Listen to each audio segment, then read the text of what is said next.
जिसमें माननीय सलमान खुर्शीद जी, माननीय नगमा अहमद जी, जो दिवंगत वकील और हमारे मित्र इम्तियाज अहमद जी की धर्मपत्नी हैं, उनके अलावा जाने माने कई सारे स्पीकर्स ने इसमें हिस्सा लिया।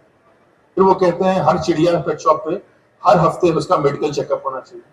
तो अगर 200 बजरीगर हैं, इतनी बड़ी बड़ी चिड़िया हैं, भाई 200 बजरीगर का मेडिकल चेकअप हम कराने जाएंगे तो डॉक्टर ने 100 रुपए भी लिया तो आप सोचो क्या खर्चा है। तो क्या बजरीगर का जोड़ा, सिद्दीक साहब बताएंगे कि 20,000 रुपए जोड़ा बिकेगा क्या, और कौन खरीदेगा? 5 करोड़ लोग डायरेक्टली और इनडायरेक्टली इस पेट से जुड़े हैं। 5 करोड़। एक आदमी अगर डॉग ब्रीड कर रहा है तो दूसरा आदमी उसका चेन बना रहा है, तीसरा आदमी उसका पट्टा बना रहा है, चौथा आदमी कुछ कर रहा है। तो इस तरीके से करते करते 5 करोड़ लोग पूरे हिंदुस्तान में जुड़े हैं। हम कहते हैं हमको 5 करोड़ आदमी नहीं चाहिए, हमको उसका 1% मिल जाए, 1 लाख आदमी, तो ये हम बाजी सरकार से और ये एनजीओ वालों से जीत लेंगे। 1%, चलो 1% भी नहीं मिलता है, आधा परसेंट मिले। दुख की बात यह है आज 0.1% भी लोग नहीं है अपने कारोबार को बचाने के लिए। अपने जब ये बैन हो जाएगा तब या तो अपना कारोबार बदल लें या दूसरी जगह चले जाएं या कुछ और कर लें, लेकिन इसके अंदर तो आप बहुत दिन तक नहीं रह पाए। एक बच्चा आपके पास आता है और कहता है अंकल या आंटी ये जानवर मुझे दे दो, ये खरगोश मुझे दे दो। तो आप ये देखते हैं कि इसकी मासूमियत जो है, इस बच्चे की मासूमियत और इस जानवर की मासूमियत, वे दोनों को गंगा जमुना की तरह एक जगह कर दो तो मुझे सरस्वती मिल जाएगी, 100-200 रुपए मिलेंगे, उसका कोई महत्व नहीं। लेकिन आगे आप बच्चे को नहीं दे सकते, बच्चा खुद तो नहीं खरीदता है। जो भी बच्चा है अगर वो अनाथ नहीं है, और अनाथ है तो अनाथ घर से आएगा और उसके साथ कोई ना कोई तो होगा। लेकिन जो बच्चा आता है उसके माता पिता कहीं ना कहीं पास में होते हैं, कोई माँ पैसे देती है तब वो बच्चा आकर कहता है मुझे ये खरीदना है। और कानून ने इसको इतनी सख्त नजर से देखा है, कहा कि बच्चा लेगा तो आपको बेचने का अधिकार नहीं है, बल्कि आप जुर्म करेंगे अगर आपने बच्चे को बेच दिया। तो आप किसको बेचोगे? उसको बेचोगे जिसको कोई रुचि नहीं है, अपने बच्चे में रुचि है लेकिन जानवर में नहीं है, या उसको बेचे हुए जिसको जानवर में रुचि है। इस सेमिनार में देश भर से करीब 600 लोग से ज्यादा bird traders, hobbies, dog breeders ने हिस्सा लिया। सेमिनार का उद्देश्य था कि एग्जॉटिक पेट से जुड़ी कानून की जानकारी देना और लोगों के सवाल के जवाब देना, ताकि कई सारी दुविधा में लोग फंसे रहते हैं, उसको क्लियर करने के लिए, उनको संतुष्ट करने के लिए ये कार्यक्रम रखा गया। पीएलए उन सभी संस्थाओं के साथ मिलकर काम करता है जो एग्जॉटिक बर्ड्स और एनिमल के सेमिनार कराते हैं, जैसे कि गोरखपुर बर्ड सोसाइटी हुई, एग्जॉटिक पेट एसोसिएशन हुआ और दिल्ली बर्ड सोसाइटी हुई। इनके अलावा पीएलए इन संस्थाओं को प्रोत्साहित भी करता आया है, क्योंकि इस लड़ाई में हम सब एक ही हैं। आपको बता दें 5 मार्च 2022 को जो पीएलए ने सेमिनार किया था, उसमें वे लोग आए थे जिनको न्याय की लड़ाई अकेले लड़ रहे थे और न्याय नहीं मिल रहा था। पीएलए का साथ मिलने के बाद, पीएलए की मदद के साथ उनको न्याय मिला और आज वो पीएलए के सदस्य हैं। ये हमारे पीएलए की ताकत है, जिससे देश भर के लोग पेट एसोसिएशन के साथ लगातार जुड़ते आ रहे हैं। धन्यवाद। है जुनेद अंसारी जी सीतापुर से हैं, इनके पास 2 या 3 पेयर लवबर्ड्स थी और कॉकटेल थे और बजरी थी। ये तीनों चीज हमको प्रवेश पोर्टल में भी डिक्लेयर नहीं करनी है, और 4-5 पेयर से ज्यादा नहीं थे। फॉरेस्ट वाले 40 आदमियों के साथ आके इनका घर रेड करते हैं, सीतापुर जैसी जगह से 40 आदमी और 7-8 गाड़ी पुलिस की और फॉरेस्ट वालों के इनके घर पे पहुंची। तो सोचिए मोहल्ले में तो ये हो गया कि कोई बड़ा टेररिस्ट पकड़ा गया है आज यहाँ पर इनके घर के अंदर। ये हालात है, आप बताइए क्या हुआ? ये था कि मेरे पास जो है लबड़ के जो है 2 पेयर थे और 1 पेयर का पेल का था। तो मैंने अपने स्टेटस पे लगा दिया तो किसी ने शिकायत कर दी कि ये जो है लीगल बर्ड वगैरह रखे हैं, तो आके रेड कर दिया। उसके बाद जो है वो न्याय लेके चले गए पूरा जो। फिर जब सर का कहीं से नंबर मिल गया तो बहुत धन्यवाद देना चाहता हूँ। बहुत सर ने मदद की। उसके बाद करीब 1 या 2 महीने बाद जो जुर्माना लगाया था 25,000 का, वो भी वापस किया और बर्ड भी मुझे वापस मिल गया। तो ये देखिए जुनेद अंसारी जी के साथ आप सोचिए कि 40 आदमी, 4-5 गाड़ियां ये हो गई। जब इन्होंने हमसे बात किया तो मैं इनको एक ही चीज बोला, सॉरी, देर हो सकती है, अंधेर नहीं। आप चिंता मत करिए, आपकी चिड़िया भी वापस होगी। तो पहले राउंड में उनका चिड़िया हम वापस कर देंगे, पैसे नहीं देंगे, हमने घबराइए नहीं। हाईएस्ट अथॉरिटी को अप्रोच करके इनकी चिड़िया भी वापस हुई, इनकी बर्ड्स वापस हुई, और 25,000 जो लिया था उन्होंने, वो भी इनको आके बाइज्जत रिलीज करके उनको वापस किया। तो ये स्ट्रेंथ सिर्फ इसलिए है कि पेट लवर एसोसिएशन आज जिंदा है। दूसरा कोई आदमी होता है तो अंसारी साहब भी एक्सेप्ट करेंगे कि उनका पैसा भी जाता और चिड़िया भी नहीं मिलती। और मैं चाहता हूं कि आप फ्यूचर में कभी कोई इस तरह का आंदोलन हो तो आप भारी से भारी संख्या में आके तो आप सब बड़ी से बड़ी संख्या में काम कर रही है। बहुत सारे लोग अलग अलग एनजीओ बना रखे हैं, अलग अलग फील्ड में काम करते हैं, लेकिन बेजुबान जानवरों के लिए जो आपकी टीम काम कर रही है उसके लिए एक बार जोरदार तालियां। अभी एक एग्जांपल मैं बता रहा हूं कि जनरली दिल्ली के जितने भी गांव हैं या कॉलोनियां हैं तो कंक्रीट का जंगल बन चुकी हैं। अशोक जी, नवंबर के महीने से लेकर फरवरी तक मेरे घर पे भी काफी सारे पेड़ पाड़ बचा रखे हैं, लगा रखे हैं। तो नवंबर से लेकर फरवरी तक साइबेरियन पक्षी, चिड़िया अलग अलग कलर की, 7-8 कलर की, और पिछले जब से मेरा जन्म 30, 35, 40, 50 साल से वो हर सर्दियों में 4 महीने वो आती हैं। और इतनी दूर से किस तरीके से तो पहचान करती होंगी, किस तरीके से यहाँ पहुंचती होंगी। अच्छा, वो अक्टूबर से और फरवरी तक का मेरे यहाँ भी रूटीन है कि उनको प्रॉपर तरीके से दाना डालना, पानी के लिए बनवा रखा है। रात को कोई शोर शार ना हो, गाड़ी गुड़ियों के हॉर्न नहीं बजाते। तो 4 महीने हमारे यहाँ भी प्रोसेस होता है। तो मेरा मानना है कि जो बेजुबान जानवरों के लिए कोई अगर काम, पक्षियों के लिए कोई काम कर सकता है तो आपकी एसोसिएशन है, बहुत बहुत बधाई आपको। दोस्तों, पहले तो मैं धन्यवाद दूंगा बलियान साहब को, शर्मा साहब को, जिनकी बहुत बदौलत ये कार्यक्रम हमारा सफल हुआ आज का। इनकी मेहरबानी है, इनका प्यार है, दीपक जी का प्यार है। इन्होंने इसको ऑर्गेनाइज किया और हमको ये जगह फ्री में दी। दूसरी चीज है, मैंने बलियान साहब से बोला है कि हम लोग 1-2 घंटे के लिए आपसे मिलेंगे, ताकि मैं आपको जो हमारे करीब डायरेक्ट इनडायरेक्ट 1 लाख लोग इससे जुड़े हुए हैं, इनकी समस्याओं का समाधान, जो एनजीओ हैं और लोग नाम नहीं लेते हैं, मैं खुल के नाम लेता हूं, जो मेनका गांधी जी की एनजीओ है, जो एक्सटॉर्शन का इनका तरीका है पैसा कमाने का, जिसमें करोड़ों रुपए की बंगलिंग है। मेरे पास आरटीआई का रिप्लाई है, डॉग्स को, स्ट्रीट डॉग्स को स्टेरलाइज करने का 80 करोड़ रुपए ये एनसीआर से कलेक्ट करते हैं और डॉग की संख्या बढ़ती जा रही है। हमारे माननीय मुख्यमंत्री जी हैं दिल्ली के, वो तो अपनी लड़ाई हम लोग देखते रहते हैं। जब मैं ये मदद मांग रहा हूं बाल्यान साहब से, उसी स्ट्रेच पे एक चीज और कहूंगा, pet lover association non political organisation. हम लोग पॉलिटिकल ऑर्गेनाइजेशन नहीं है, क्योंकि कि हमारे पास कुछ बीजेपी के मेंबर्स होंगे, कोई आम आदमी पार्टी का मेंबर होगा, मैं खुद सपा का मेंबर हूं, समाजवादी पार्टी का मेंबर हूं। संदीप दीक्षित जी का आपने देखा, वो कांग्रेस के मेंबर थे, उनकी मां मुख्यमंत्री थी। तो हम लोग का तो ये मजबूरी है कि अपने को नॉन पॉलिटिकल रख के और अपने एजेंडा को, जो पेट लवर्स का एजेंडा है, उसको हम किस तरीके से करें, और उसी का हमारा लीगल एजेंडा है। और बलियान साहब को बताऊंगा कि मेरी इतनी चिट्ठियां गई हैं प्रधानमंत्री को कि मैडम को इस बार कुर्सी नहीं मिली। पहली बार तो बन गई, दोबारा बनने नहीं दिया।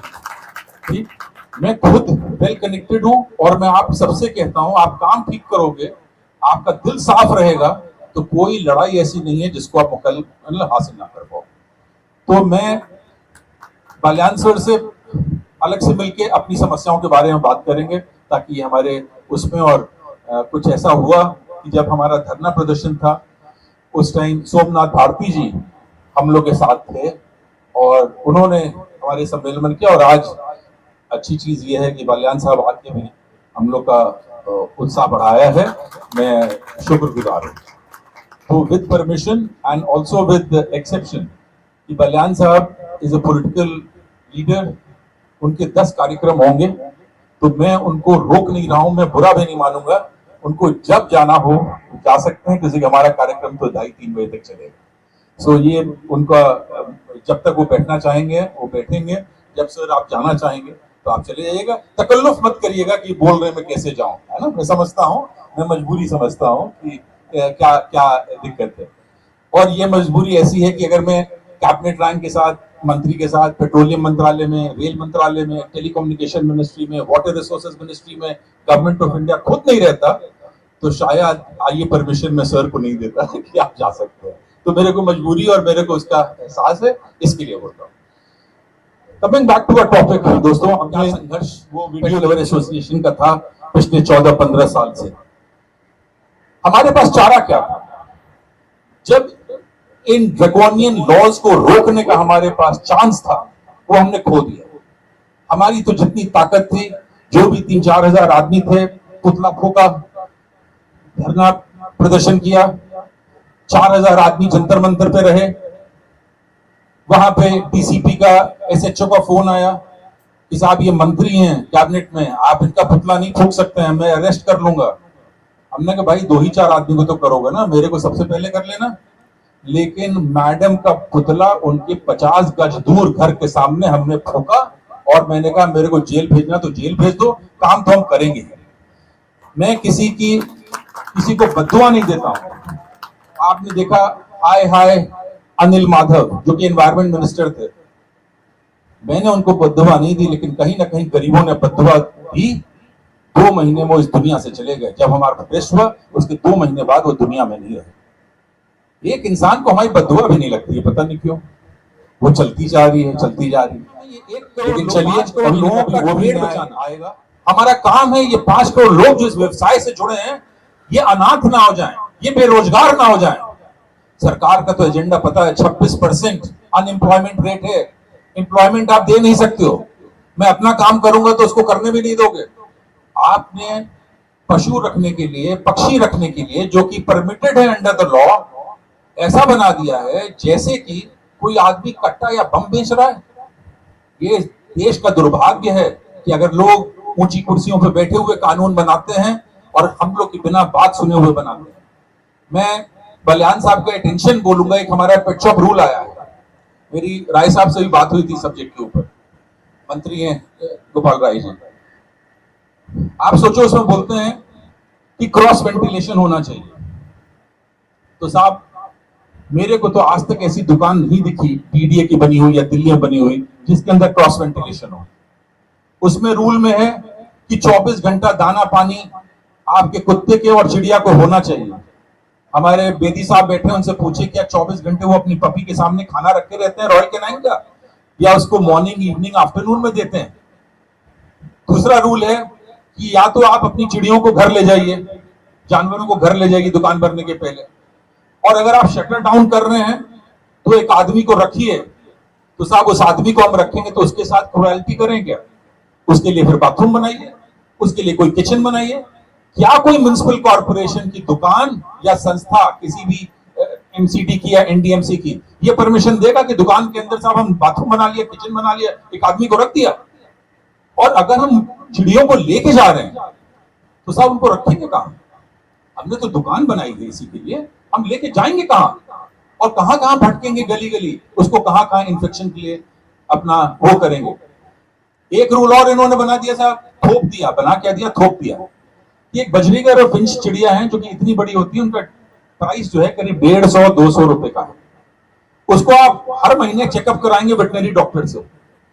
तो साहब जो 150 रुपए 200 रुपए की चिड़िया है, मान लीजिए मेरे पास 6 महीने नहीं बिकती है, तो उससे ज्यादा तो हजारों का पैसा तो हम डॉक्टर को दे चुके होंगे। अगर वो 100 रुपए भी एक बार का लेता है तो 600 रुपए हो गए। तो क्या करना चाहते हो, क्या बनाना चाहते हो?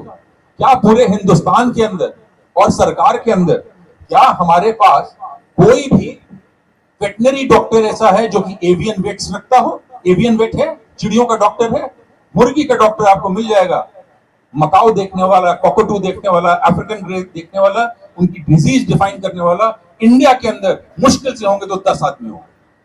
तो साहब हम किसको दिखाएं? आदमी के डॉक्टर के पास ले जाएं अपनी चिड़िया दिखाने के लिए? ये कुछ मैंने आपको जो मुद्दे बताए हैं। 24 डिग्री साहब टेम्परेचर होना चाहिए।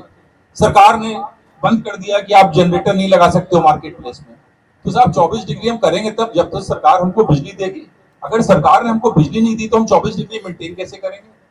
चिड़िया का तो साहब हम कहते हैं कि उसको रहना चाहिए 30 डिग्री में, कुत्ते को हम कहते हैं 22 और 24 डिग्री में। तो हम कुत्ते के लिए अपनी पेट शॉप बनाए या चिड़िया के लिए अपनी पेट शॉप बनाए या अलग अलग बनाए? तो ये सारे हमारे मुद्दे हैं और आप लोगों में इसके ऊपर कुछ और जानकारी देना चाहता हूं। बहुत लोगों ने कहा कि साहब कोई केस पेट लवर एसोसिएशन ने फाइल ही नहीं किया। आज मैं ये सारी फाइल्स लेके आया हूं। It is open to any scrutiny. आके आप देख लो, हमारे 4 केसेस चल रहे हैं इंडिया के अंदर इन लॉज को चैलेंज करके। हमने सुप्रीम कोर्ट में चैलेंज किया पेट shop rules, dog breeding and marketing rule. और इस सरकारी लोगों की घमंड देखिए, वो शुरू ही करते हैं cruelty to animals dog breeding rule, cruelty to animal pet shop rules.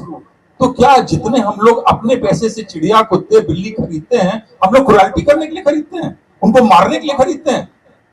तो साहब सामान हमारा खरीदा हुआ, दर्द सरकार के पेट में हो रहा है। कोई मरता है तो लॉस हमारा होगा, दर्द सरकार को होगा। ये हम लोग नहीं रखेंगे और इसीलिए पीएलए ने अपना टैगलाइन रखा है, नथिंग ऑन अस विदाउट अस। आप हमारे रूल बनाओगे, हमको उसमें बैठाओ अपने साथ, हम बताएंगे क्या सही है क्या गलत है। हमारी कमी कहां रह गई? 5 करोड़ है। मैंने अपने वीडियो में भी बताया, आपको जो दिखाया था कि अगर 1% आदमी हमारे साथ रहता तो जैसे जल्लू कुट्टू के लॉज चेंज हो गए उसी तरीके से रूल को चैलेंज किया। धन्यवाद। वो भी पेंडिंग है हाई कोर्ट के अंदर, सुप्रीम कोर्ट के आदेश के ऊपर। तीसरा, एक फरमान आया गुजरात से और दिल्ली में भी उसको लागू किया, birds have the freedom to fly. When you say birds have the freedom to fly, तो आपने साहब, जज साहब ने उसको डिफाइन नहीं किया एक्सोटिक बर्ड्स हैं या वाइल्ड बर्ड्स हैं। तो अगर आप डिफाइन नहीं करोगे और रूल और लॉ के हिसाब से जाओगे तो हमको ये लगता है कि अगर आप चिड़िया कैद करके रखे हैं तो इल्लीगल। 5-6 साल हो गए साहब, इसको किसी ने चैलेंज नहीं किया। बहुत सारी संस्थाएं हमारी हैं हिंदुस्तान के अंदर, मैं नाम नहीं लेना चाहूंगा, मेरे से बहुत रिच है। पेट लवर एसोसिएशन और डीपीएस जो है वो तो फ्री में काम कर रही है, लेकिन उनके पास कोई भी डोनेशन सरकार का नहीं है। हम कोई डोनेशन सरकार से नहीं लेते हैं, हम सिर्फ जो मेंबर्स के पैसे हैं सिर्फ उसी से अपना काम चलाते हैं। और at the same time even DPS, कोई भी पैसा हम लोग पीएफए की तरह नहीं है कि सरकार का पैसा लेके खा जाओ। तो हमारे मेंबर्स का कमाया हुआ पैसा है, उसको थोड़ा सा रिस्पेक्ट करते हैं। Birds have the freedom to fly जैसे ही उन्होंने कह दिया, इसका मतलब क्या है साहब कि चिड़िया जो है वो कोई भी है, आप उसको केज करके नहीं रख सकते। इस पे नोएडा में कुछ लोगों ने पेट शॉप पे आकर उनकी बजरी उड़ाना शुरू कर दिया, फिंचेस उड़ाने शुरू कर दिए। गली में तो उस दुकान में कॉकटू और मकाऊ नहीं थे, नहीं तो शायद वो भी उड़ाते, तो वो बच गए। पपी सीज करना शुरू कर दिया। उसको हमने गुजरात हाई कोर्ट के जजमेंट को सुप्रीम कोर्ट में चैलेंज किया हुआ है पिछले 8 साल से, बिकॉज जो वो इंसान था जिसके ऊपर ये जजमेंट था, वो इंसान हमको हलफनामा, वकालतनामा नहीं दे रहा था इसको आगे ले जाने, डर के नहीं दे रहा था। बड़ी मुश्किल में उससे साइन कराया। उसके बाद आजम भाई गए, कहाँ गए आजम भाई? चले गए क्या? कहाँ है आजम भाई? अच्छा चले गए वो। हाँ, हमको लगा शायद वो बलियान साहब के साथ नहीं आए हैं। अच्छा उन्हीं के साथ चले गए। अच्छा कोई बात नहीं, तो उनसे पूछिए